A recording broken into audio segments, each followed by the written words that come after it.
त्याच्यामुळे रेल्वेनं न जाता जास्तीत जास्त वेळा या मार्गे जाता येईल का याचा माझा प्रयत्न राहील. आणि त्याच्यासाठी प्रशासनातील लोक, मगाशी भैयाने जे सांगितलं त्याचा जिल्ह्यासाठी उल्लेख करतो, प्रशासकीय लोक नाहक आपल्या लोकांना जर त्रास देत असतील, नाहक आपल्या लोकांना कचऱ्यात पकडण्याचा प्रयत्न करत असतील, नाहक शिवसेना वाढवण्यापासून रोखत असतील, तर त्याचं देखील चांगलं इंजेक्शन माझ्याकडे आहे. तुम्ही त्याची अजिबात चिंता करू नका. पहिल्यांदा समजावून सांगू, नंतर कोकणात लागली आहे. माझ्याकडे 11 कोणी बघितलेली नाही. त्याच्यामुळे या जिल्ह्याला पॉलिटिकली जेवढी ताकद द्यायची आहे तेवढी ताकद देण्याच्या दृष्टीनं शिंदे साहेबांच्या नेतृत्वाखाली आम्ही सगळेच मंत्री काम करू. एवढ्याच शब्द पदाधिकाऱ्यांना देतो. काय बोलता येईल ते बघण्याची अजिबात आवश्यकता नाही. आणि काही लोकांना माझी नम्रतेनं महायुतीतल्या सगळ्या मंडळींना पदाधिकाऱ्यांना एक विनंती आहे की महायुती ही समन्वयानं झाली पाहिजे. आणि त्या समन्वय समितीचा मी सदस्य आहे. मग कुठच्याही मतदारसंघामध्ये असू दे, सुहासभाईच्या मतदारसंघामध्ये असू दे, अन्य कोणाच्या मतदारसंघामध्ये असू दे, जगच्या मतदारसंघामध्ये असू दे, किंवा जिल्ह्यातल्या कुठच्याही मतदारसंघामध्ये असू दे, असं जर तुम्हाला वाटत असेल की कोण तिथं हस्तक्षेप घेऊन करू शकत नाही, तर त्यांचा खुला विचार आहे.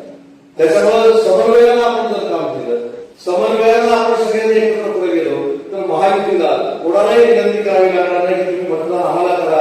आम्ही सगळी लोक एकनाथ शिंदे साहेबांच्या नेतृत्वाखाली काम करतो. आम्हाला फक्त आदेश मान्य आहे.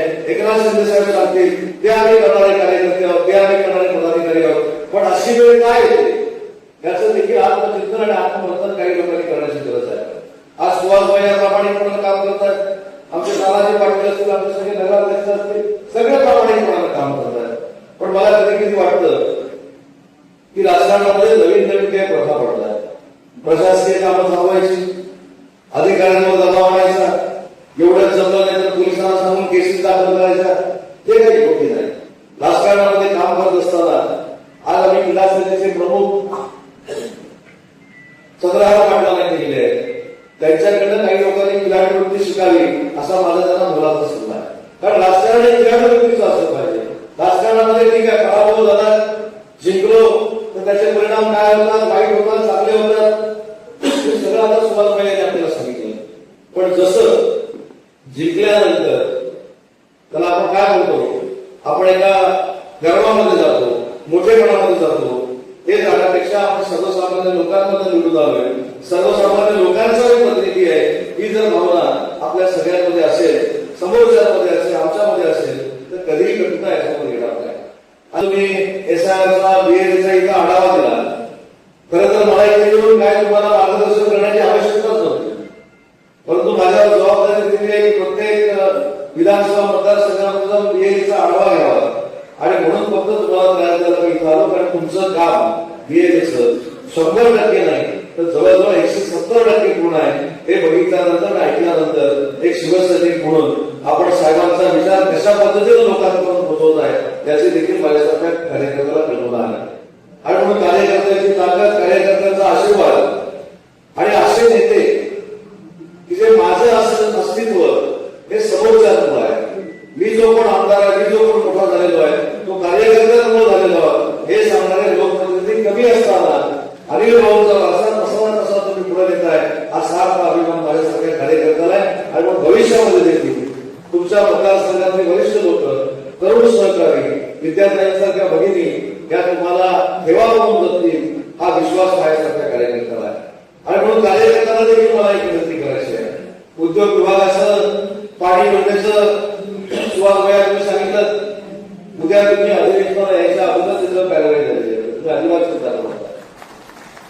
उद्या अधिवेशनाला 11 वाजता माझ्या ऑफिसनं तुम्हाला कळवलं जाते की नळ पाणी योजनेच्या एस्टिमेटसाठी माझे आदेश गेलेले आहेत आणि त्या कामाला सुरुवात झालेली आहे. तुम्ही अजिबात चिंता करू नका. ज्या पद्धतीनं माननीय साहेबांचा विश्वास तुमच्यावर आहे, तुमच्या सगळ्यांचा विश्वास साहेबांवर आहे, म्हणून आमची देखील जबाबदारी आहे साहेबांची सहकारी म्हणून की तुमच्यासारख्या नेत्याला आहे त्याच्यापेक्षा दुप्पट तिप्पट टाकली केली पाहिजे. सांगितलं की माननीय एकनाथ शिंदे साहेबांना काही सांगावं लागत नाही. ज्यावेळी योग्य वेळी ते सुहास बाबरांना देखील प्रशासकीय न्याय माननीय एकनाथ शिंदे साहेबांकडे दिला जाईल हा देखील त्या कार्यक्रमात त्याचा अर्थ मला अधिकार आहे का बघायचे माननीय शिंदे साहेब ठरवतील. परंतु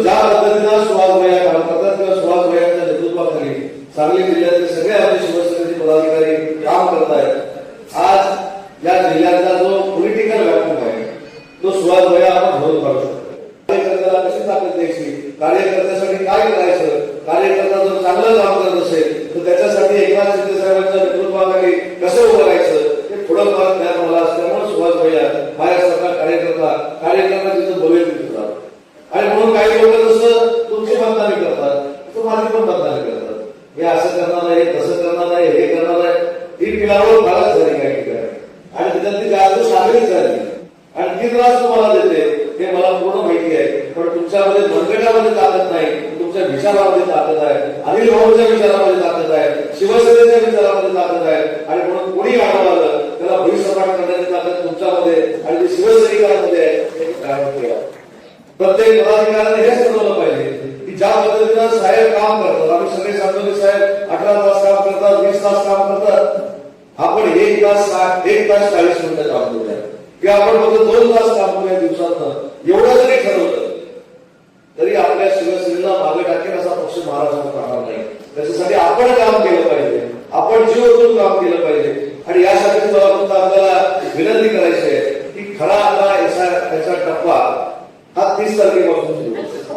आता आपण बीएलओचा आपण संपर्क केला, आपल्याला आहे त्याच्यापेक्षा दुप्पट आपण बीएलए केले, त्या सगळ्या गोष्टी मला मान्य आहे. पण आता खऱ्या अर्थानं जे सुहास भाईंनी फक्त त्यांच्या मतदारसंघामध्ये सांगितलं नाही की मला आता मला हे प्रत्येक मतदारसंघामध्ये सांगितलं पाहिजे की विसरलेली असलेली जी लोक आहेत याच्यावर आपण आता कॉन्सन्ट्रेट केलं पाहिजे. ही जर आपली लोक असतील आणि ही जर डिलीट झाली तर त्याचा फार मोठा राजकारणामध्ये फटका आपल्याला बसू शकतो.